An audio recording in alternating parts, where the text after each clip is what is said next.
Hallo liebe Häkelfreunde, das Highlight dieser Tunika sind zweifelsohne die frechen Cutouts am Vorder- und Rückenteil, die gerade genug Einblicke gewähren, um interessant zu sein, aber dennoch nicht zu viel verraten. Die romantischen Bänder am Ärmel komplettieren den femininen Gesamteindruck. Die Tunika ist einfach und schnell gemacht und kann entweder figurbetont oder locker fallend gehäkelt werden. Natürlich findet ihr im Video auch die Angaben für verschiedene Größen, immer dann, wenn sie gebraucht werden. Und jetzt wünsche ich euch wie immer viel Freude beim Nacharbeiten und vor allem beim Tragen dieser eleganten Tunika.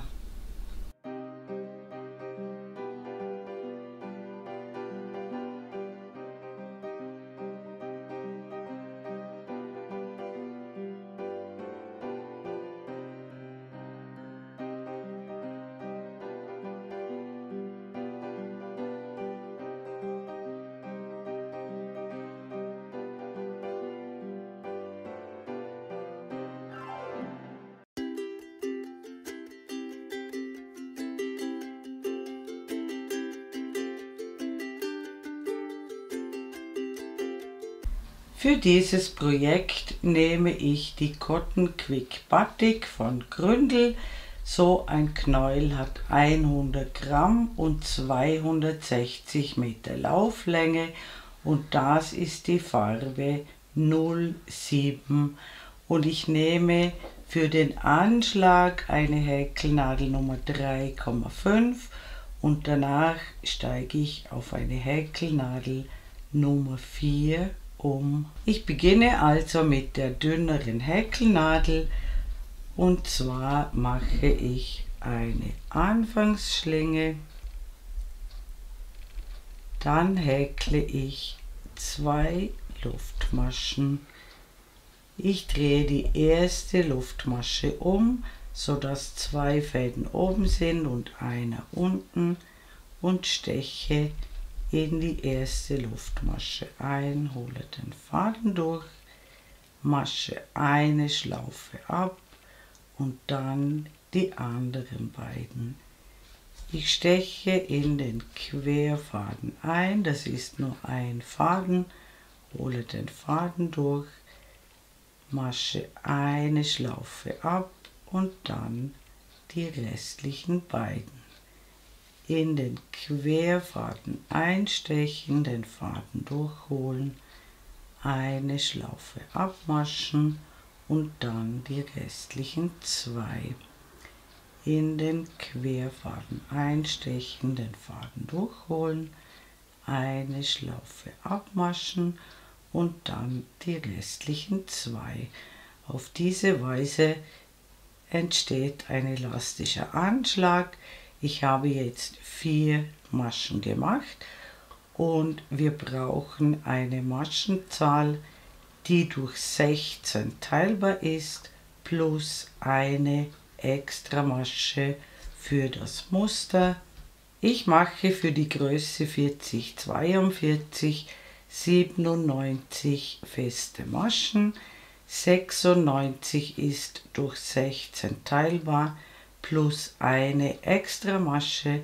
Ich schreibe euch verwendbare Maschenzahlen sowie eure Maße oben hin und wenn ihr eure Anzahl gemacht habt, sehen wir uns wieder. Willkommen zurück. Ich habe 97 feste Maschen angeschlagen. Bei mir sind das ca. 53 cm. Das passt für die Größe 40-42 sehr gut. Es werden allerdings noch ungefähr 2 bis 3 cm vom Muster verschluckt. Das Ganze wird also eine Spur schmaler noch und das heißt, das wird dann eher eine figurbetonte Variante.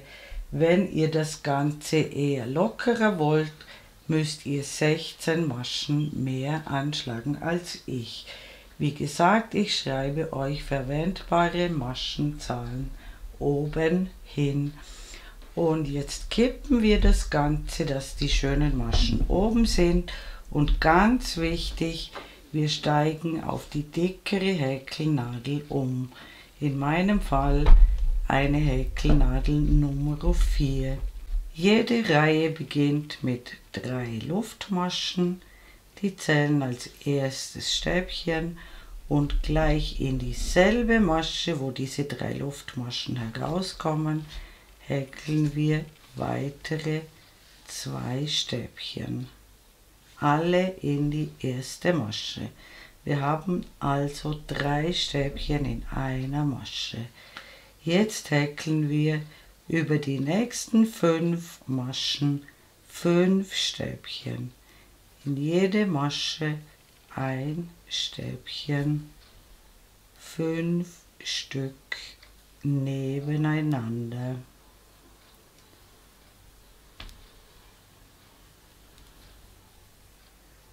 Über die nächsten 5 Maschen häkeln wir 5 zusammen abgemaschte Stäbchen. Wir holen einen Umschlag, stechen in die erste Masche ein, holen den Faden durch, maschen 2 Fäden ab, holen einen Umschlag, stechen in die nächste Masche ein, holen den Faden durch, maschen 2 Fäden ab, holen einen Umschlag, stechen in die nächste Masche ein, holen den Faden durch, maschen 2 Fäden ab. Das Ganze haben wir jetzt 3-mal gemacht, also noch 2-mal ein Umschlag, den Faden durchholen, 2 Fäden abmaschen, ein Umschlag, den Faden durchholen, 2 Fäden abmaschen. Wir haben 6 Schlaufen auf der Nadel und die maschen wir alle gemeinsam ab. Dann folgen 5 Stäbchen nebeneinander. 1, 2, 3, 4, 5. Das ergibt so ein Tal. Jetzt brauchen wir das Gegenstück, nämlich eine Spitze, und eine Spitze besteht aus 5 Stäbchen in eine Masche. In die nächste Masche häkeln wir 5 Stäbchen. 2, 3, 4, 5. Alle in eine Masche. Dazwischen immer 5 Stäbchen nebeneinander. 1, 2,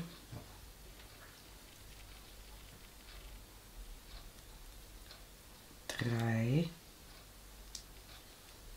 4, 5. Jetzt kommt also wieder ein Tal, das wechselt sich immer ab, ein Tal, eine Spitze. Das heißt, wir häkeln über die nächsten 5 Maschen 5 zusammen abgemaschte Stäbchen. Einmal, zweimal, dreimal, viermal,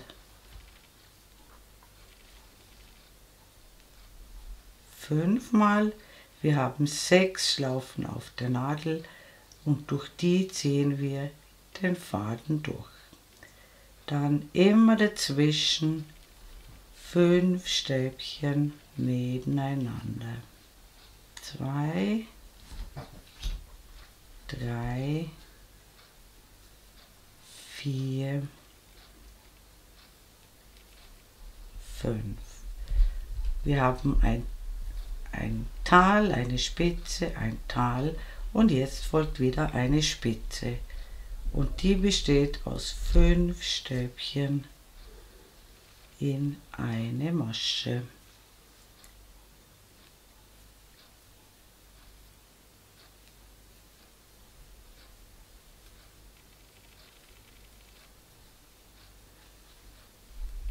Das sieht so aus.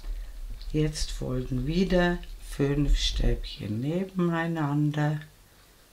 1, 2, 3, 4, 5. Jetzt folgt wieder ein Tal, dann wieder 5 Stäbchen nebeneinander, eine Spitze und so weiter. Und das machen wir die ganze Reihe so. Und am Ende der Reihe sehen wir uns wieder. Willkommen zurück, ich bin beinahe mit der Reihe fertig. Ihr müsst aufpassen, es muss immer abwechselnd ein Tal, eine Spitze, ein Tal, eine Spitze sein. Ich habe hier das letzte Tal sozusagen gehäkelt, dann 5 Stäbchen. Am Ende muss eine Masche noch übrig sein und in diese letzte Masche häkeln wir 3 Stäbchen in eine Masche. Das ist genau gleich wie am Anfang der Reihe. Wir haben die Reihe mit 3 Stäbchen in einer Masche begonnen und genauso beenden wir sie auch. Wir wenden und diese Reihe wird nun ständig wiederholt. Sie beginnt immer mit 3 Luftmaschen. Die zählen bereits als erstes Stäbchen. Dann folgen 2 weitere Stäbchen in diese allererste Masche, wo die 3 Luftmaschen herauskommen.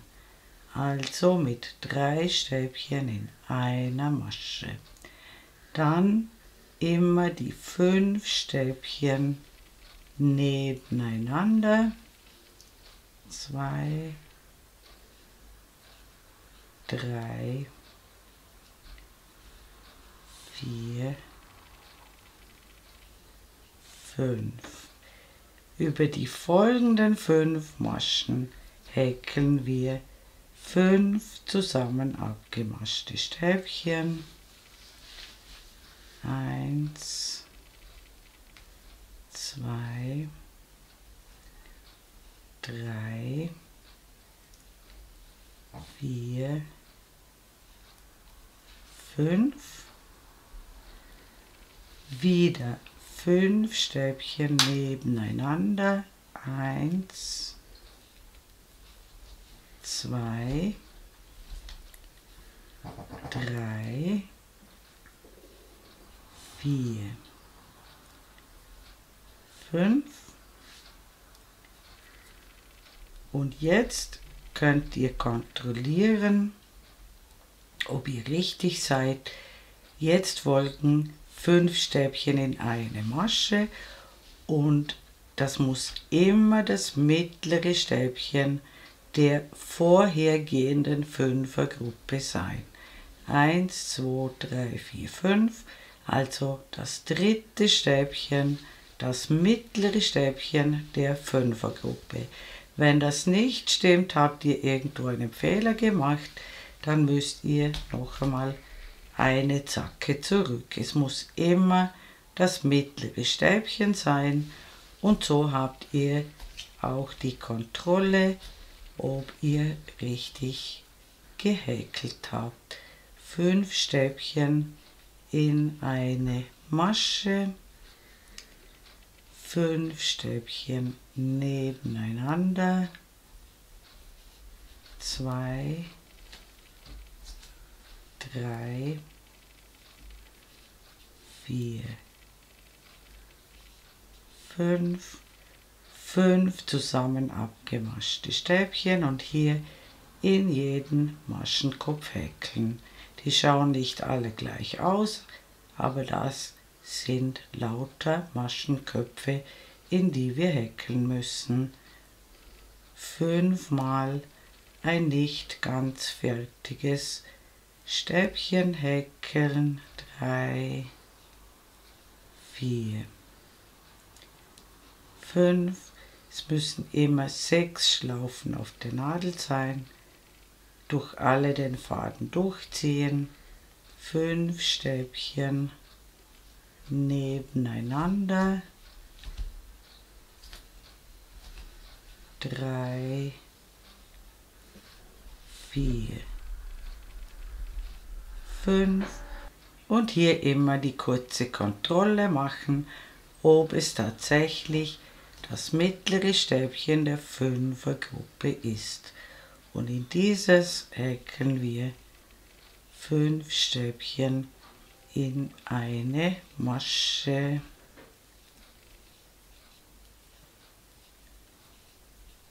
Das Ganze sieht so aus.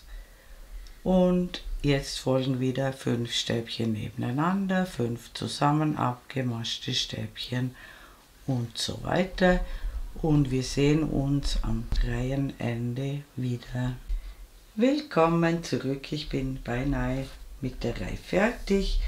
Hier habe ich das letzte Tal gehäkelt, 5 Stäbchen nebeneinander und am Ende der Reihe bleibt immer das Ersatzstäbchen noch übrig, nachdem wir diese 5 Stäbchen gehäkelt haben. Und hier kommt in die dritte Luftmasche noch eine halbe Spitze. Ihr dürft nicht weiter unten einstechen. Es muss die dritte Luftmasche sein, sonst wird der Rand mit der Zeit zu kurz. Also in die dritte Luftmasche einstechen und 3 Stäbchen in eine Masche häkeln. Das ist ganz wichtig. Und wir wenden die Arbeit, ich zeige euch die Reihe ein weiteres Mal. Sie beginnt immer mit 3 Luftmaschen und 2 Stäbchen in dieselbe Masche, wo diese 3 Luftmaschen herauskommen. Dann folgen 5 Stäbchen nebeneinander, 2, 3, 4, 5, dann folgen 5 zusammen abgemaschte Stäbchen über die nächsten 5 Maschen. Einmal, zweimal, dreimal, viermal, 5-mal, 6 Schlaufen sind auf der Nadel.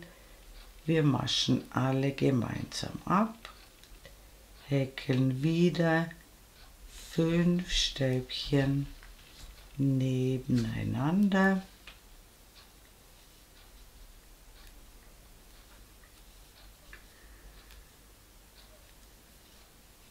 Und hier immer schauen, ihr müsst auf dem mittleren Stäbchen der Gruppe landen. Das ist das dritte Stäbchen.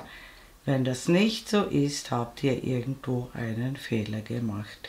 Und ins mittlere Stäbchen kommen 5 Stäbchen in eine Masche.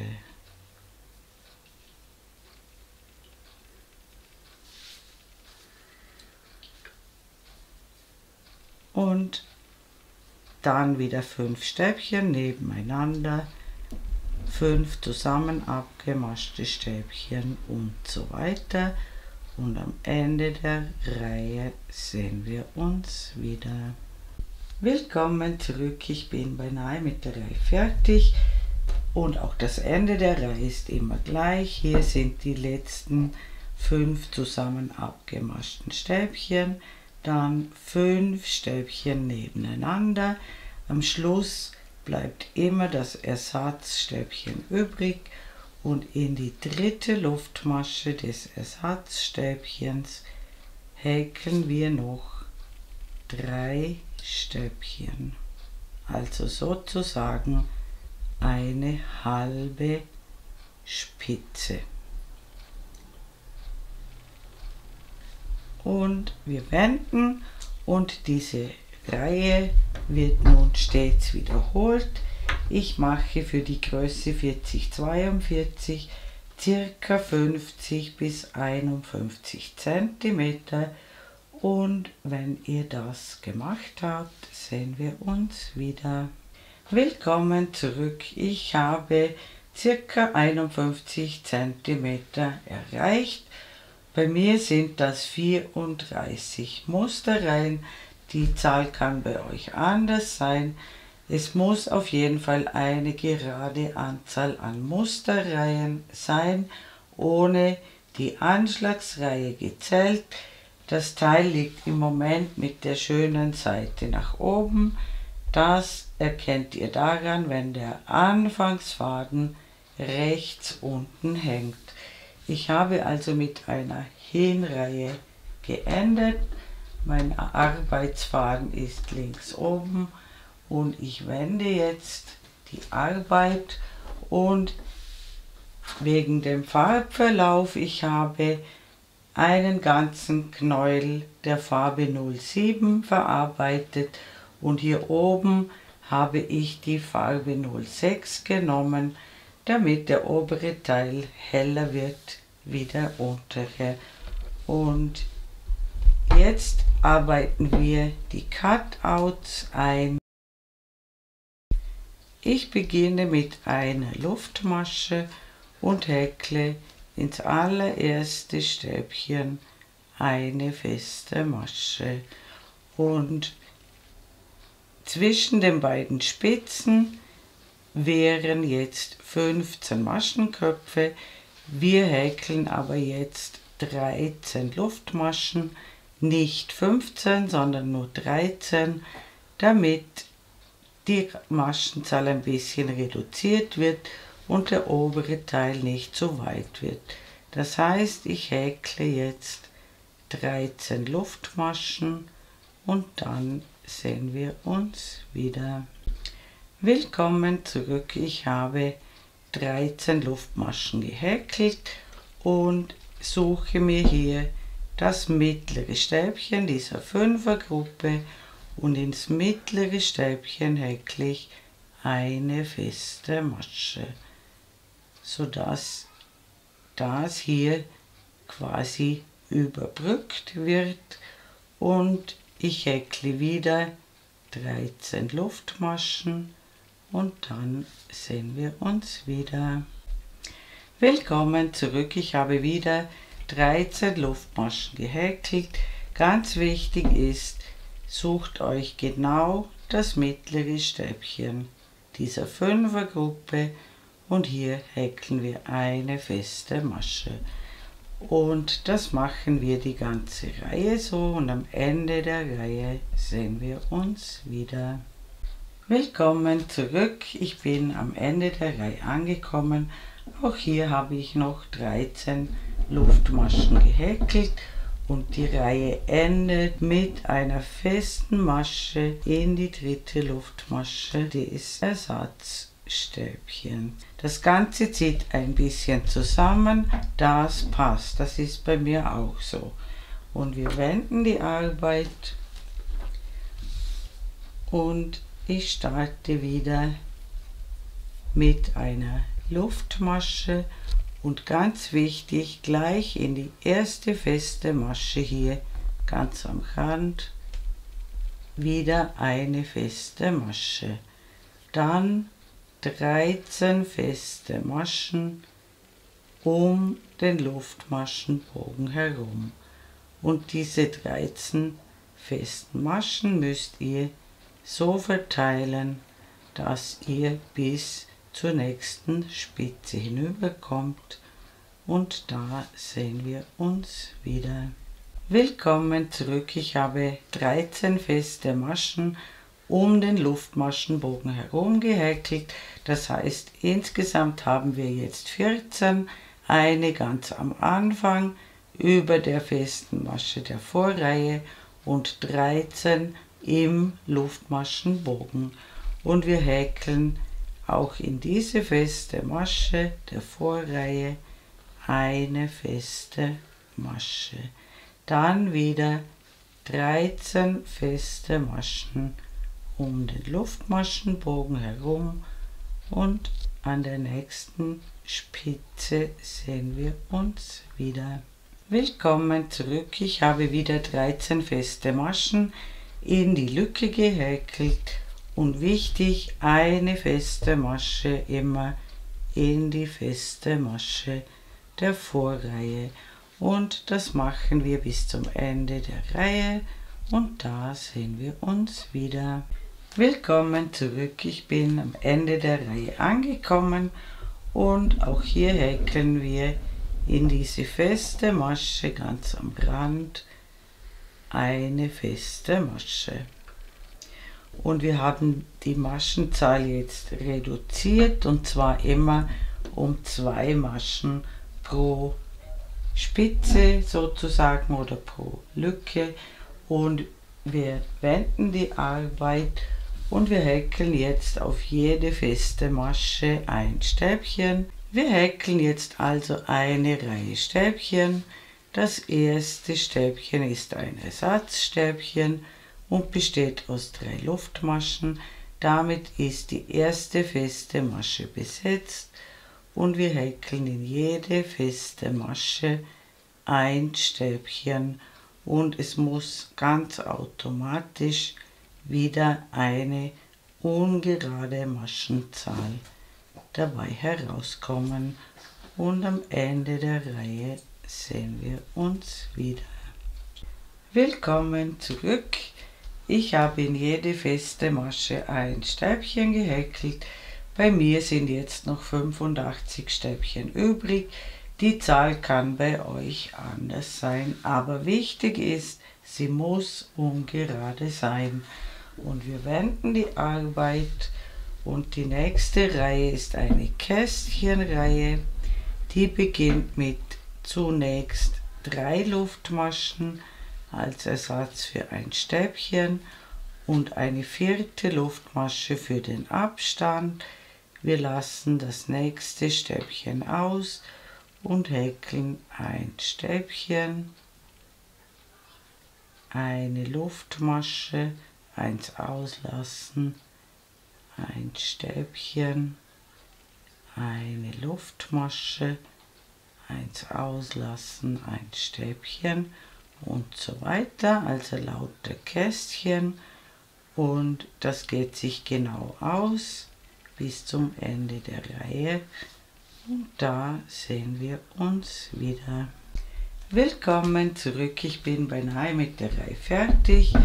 Hier habe ich noch eine Luftmasche gehäkelt und ganz wichtig, das letzte Stäbchen in die 3. Luftmasche des Ersatzstäbchens häkeln.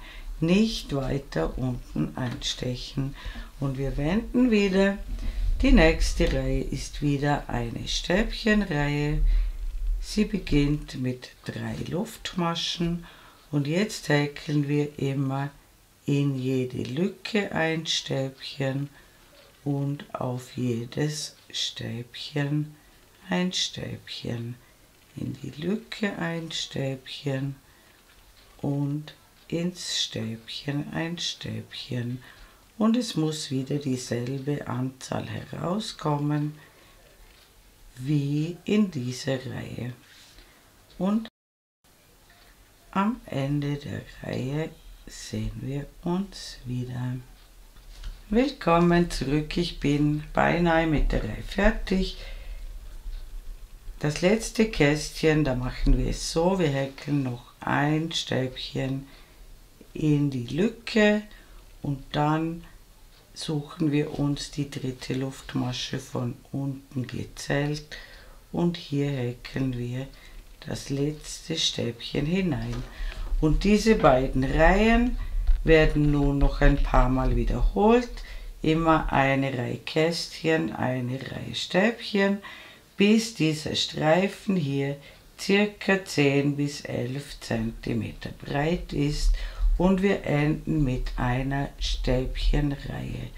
Und wenn ihr so weit gekommen seid, sehen wir uns wieder.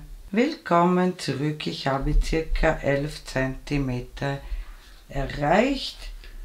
dieses Stück hier und ich häkle jetzt noch eine Luftmasche. Ich habe mit einer Stäbchenreihe geendet. Ich lasse ungefähr 2 Meter Faden dran. Den können wir noch für die Schulternaht brauchen. Ziehe den Faden durch und ziehe ihn fest. Und wenn wir das Ganze jetzt umdrehen, das ist die schöne Seite. Und zwar erkennt ihr die daran, dass beide Fäden jetzt auf der rechten Seite hängen. Das ist die schöne Seite. Auch hier am Rand erkennt ihr das. Hier ist diese Anfangsreihe glatter und auf der Rückseite nicht so glatt. Und jetzt braucht ihr ein zweites vollkommen identisches Teil.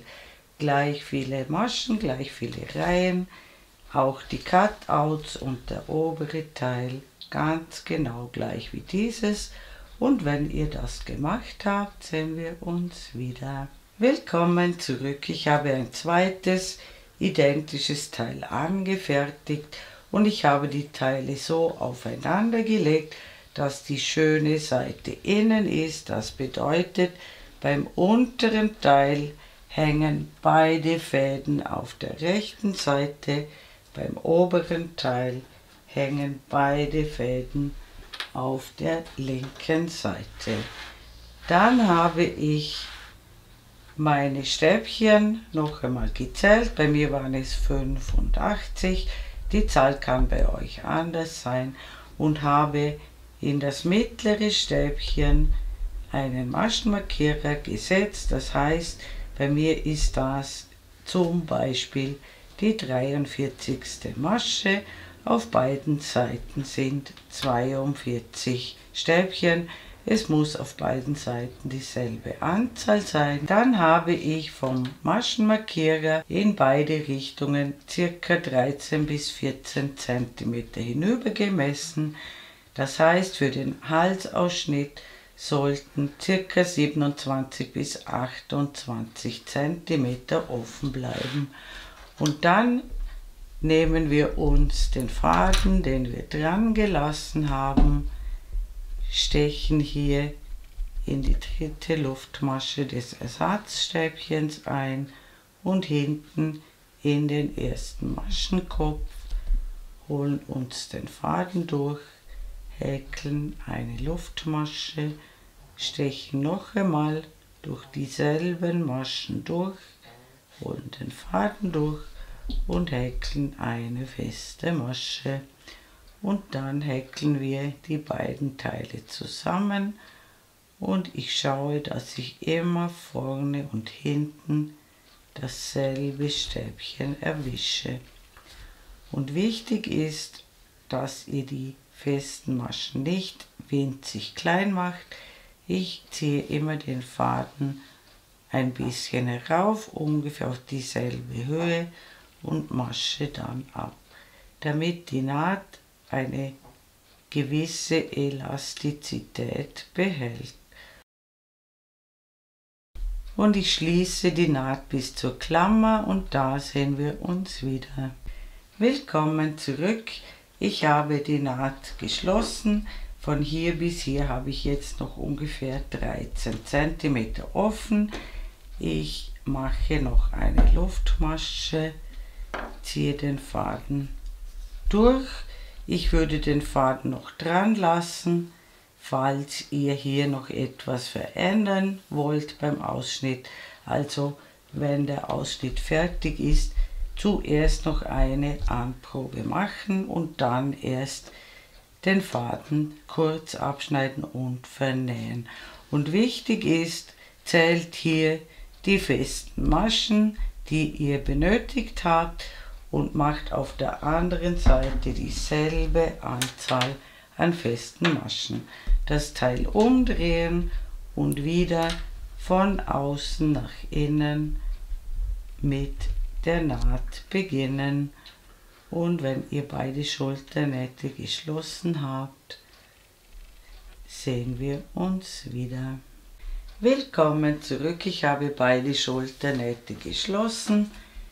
Die Teile liegen noch genau gleich mit der schönen Seite nach innen und für die Seitennähte beginne ich von unten nach oben und hier müssen wir neu anschlingen und wir suchen uns hier das erste Randstäbchen vorne und hinten.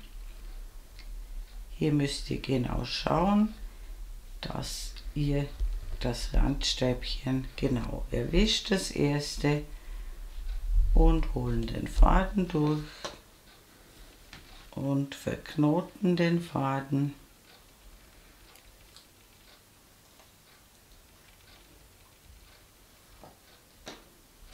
Und jetzt müsst ihr genau schauen, dass Reihe für Reihe genau zusammenpasst. Und ich steche noch einmal durch dieselbe Lücke durch, hole den Faden durch, häkle eine Luftmasche und eine feste Masche und dann in dieselbe Lücke noch eine weitere feste Masche. Und wie gesagt, jetzt immer genau schauen, dass ihr vorne und hinten dieselbe Reihe erwischt und um jedes Randstäbchen 2 feste Maschen häkeln. Und für die Größe 40-42 lasse ich für den Armausschnitt ca. 25 cm offen.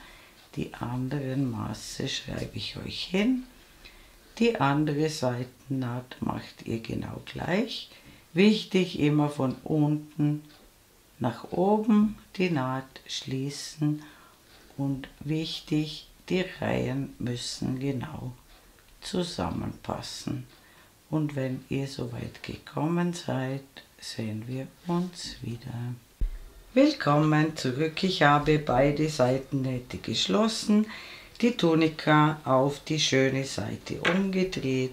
Von außen sieht die Naht so aus und ich habe in der Zwischenzeit einen Ärmel vorbereitet. Den zweiten machen wir natürlich gemeinsam und ich habe hier ein schönes Band gehäkelt, um den Ärmel zusammenzuziehen, und auch das zeige ich euch dann, wie das gemacht wird.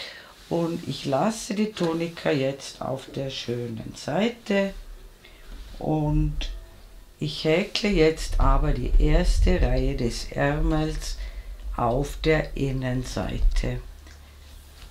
Das heißt, ich schaue hier, wo die Naht ist und schlinge möglichst nah an der Naht neu an,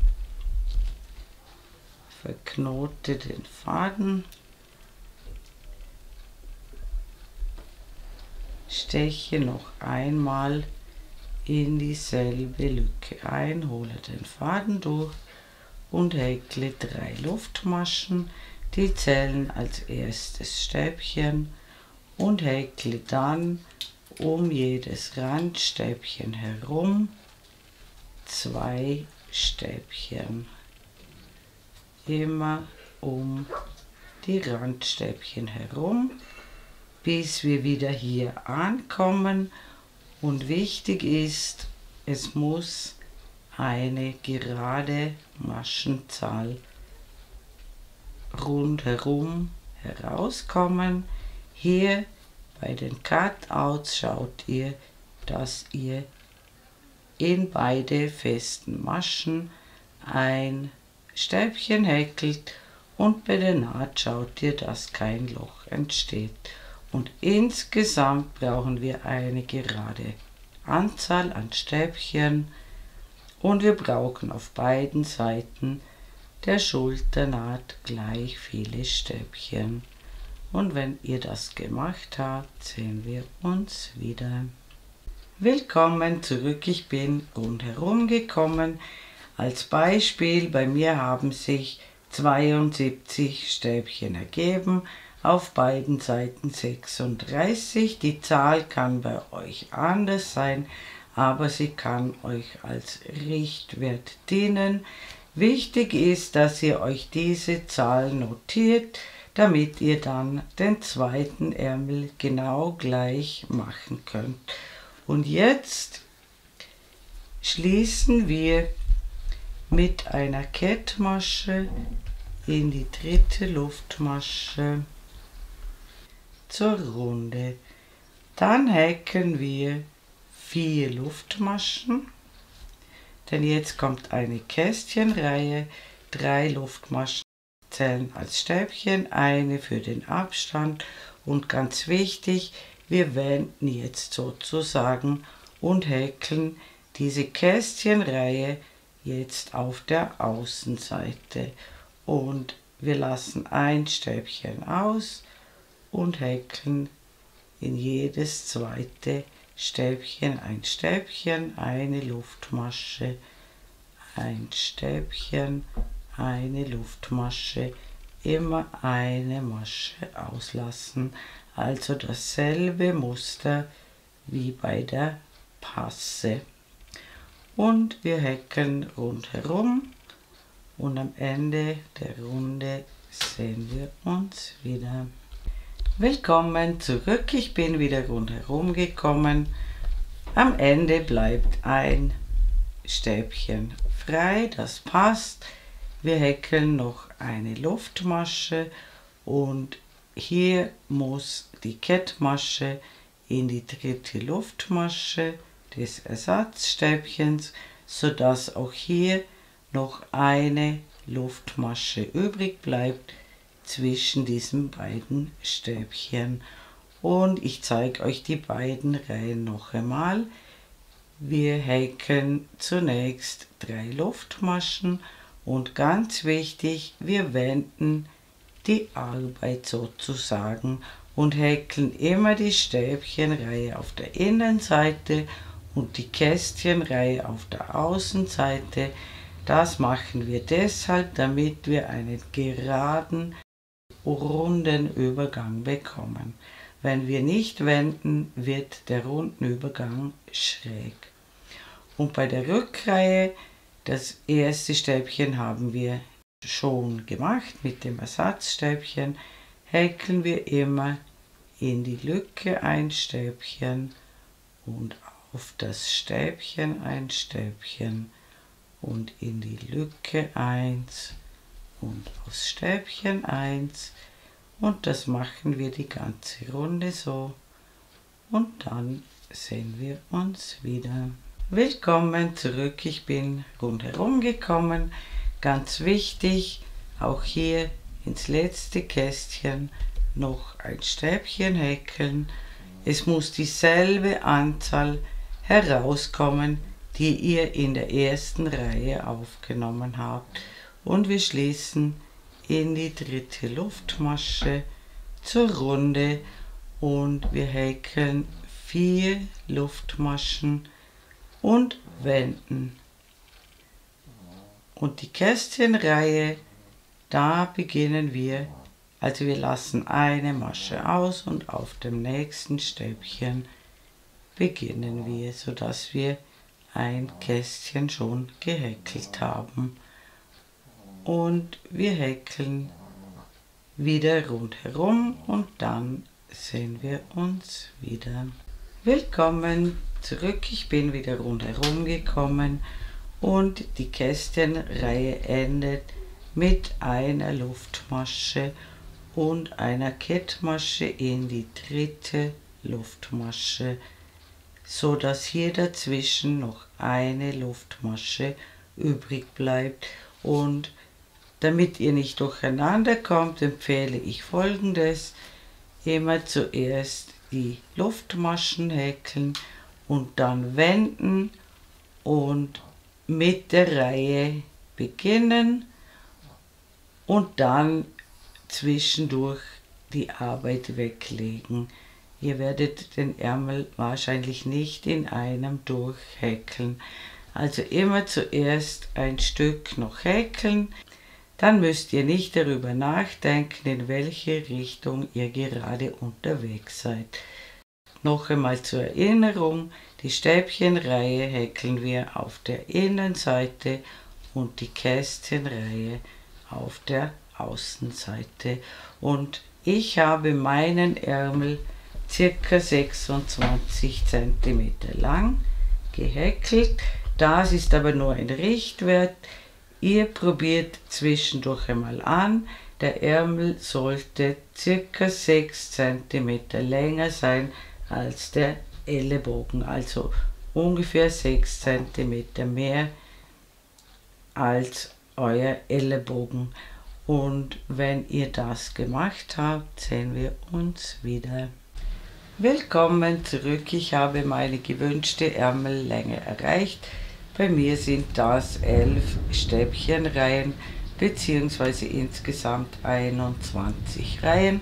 Das kann bei euch aber auch anders sein.